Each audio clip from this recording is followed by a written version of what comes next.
For decades, so much of global mission strategy has boiled down to one simple question. Is a people group engaged or unengaged? Well, today we're looking at a new toolkit, the engagement scales, that says, hey, maybe that's not the right question anymore. It offers a much, much smarter way forward. Let's get into it. For anyone who's spent any time in missions, these two words have been everything. Engaged or unengaged. It's a simple on or off switch. But what if that binary view isn't telling us the whole story? What if it's actually hiding the details we need most? Look, that language was helpful for a time, no doubt. But the problem is, it's just too flat. It's like looking at a map with no mountains or valleys. It just can't capture the real-world complexity on the ground, the momentum, the specific needs, or the actual progress of the gospel in a community. To see what I mean, just look at this. We've got two people groups here, Group A and Group B. According to the standard metric, the percentage of evangelicals, they look identical, both at 0.2%. Now, based on that data alone, you'd probably send the same kind of teams, the same resources to both places. But as you're about to see, that would be a huge mistake. So, to fix this problem, a whole new framework has been developed. It's designed to take us from that flat, one-dimensional picture to a rich, three-dimensional understanding of what's really happening. And this is where things get really practical and exciting. The whole goal here is to create a shared language that everyone can use, all around the world, to add that missing depth and clarity. And this isn't just one organization's new pet project. It's a massive collaborative effort to give everyone, from teams in the field to the people funding them, a much, much clearer picture. The first dimension is what they call the phases of engagement. The easiest way to think about it is like a journey with 8 clear milestones.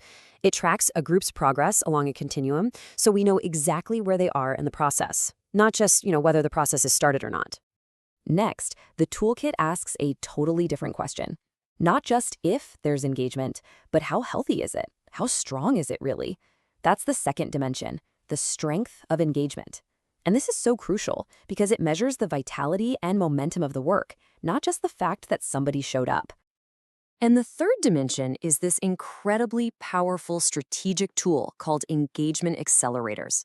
Basically, it's a self-assessment that helps teams on the ground ask the question, okay, what is the single most important thing we need to do right now to help things move forward? It turns all this data into a clear, actionable game plan. So, how do these 3 dimensions actually work together in the real world? Well, it all starts with that first piece, the phases of engagement, which really acts as the backbone for the entire system. Let's take a closer look.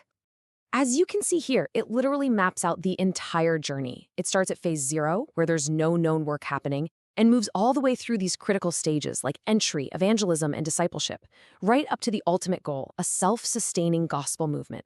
It completely replaces that simple on-off switch with a real-world roadmap. And this is the brilliant part, the practical payoff. Knowing the specific phase a group is in allows mobilizers, funders, and churches to match the right people and the right resources to the real need on the ground. Early phases need pioneers. Later phases need mentors and leadership trainers. Getting that alignment right is an absolute game changer. Okay, so let's circle back to our original puzzle. Remember those 2 people groups that looked exactly the same on paper? Let's see what happens when we apply this new 3-dimensional view to their situation. And here it is, the big reveal. Now get this, both groups are still at 0.2% evangelical. That hasn't changed, but look at the new data. Group A is at phase 5, churches reproducing, and the work is established. Group B, they're way back at phase 2, evangelism, and the work is just emergent. These are not the same situation at all. They are radically different realities. So what's the bottom line? This clarity completely transforms your strategy. For Group A, with their reproducing churches, the top priority has to be developing local leaders and empowering them. But for Group B, which is just getting started, the focus has to be on the basics, getting access to the gospel and providing good follow-up. 2 completely different strategies, now made crystal clear. And that's really the power of this whole toolkit in a single sentence. It gives us a clear, actionable snapshot. For the first time, we can clearly see where a people group is on their journey, how strong the work actually is, and maybe most importantly, what God might be calling all of us to do next. Now, what makes this whole thing so exciting is that it's not some finished product being handed down from on high. It is a living, breathing, collaborative effort. and you can actually be a part of shaping its future. And this isn't some niche project either. We're talking about a major collaborative effort bringing together heavy hitters like Frontiers, the IMB, and Joshua Project. That level of cooperation is a really big deal because they're all committing to build a common language that can serve the entire global church. And here's the key thing to know. This whole toolkit is currently in a beta phase. That means right now they are actively looking for feedback from people in the trenches. Practitioners, strategists, mobilizers, people just like you, to help refine it and make it as sharp and effective as possible.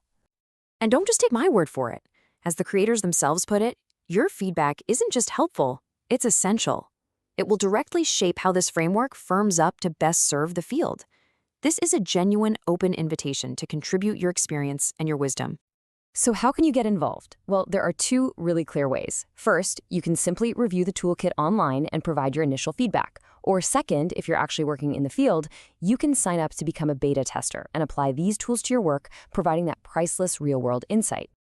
Look, this is so much more than a new set of metrics. It's a chance to bring incredible clarity and strategic focus to the work that we all care so deeply about.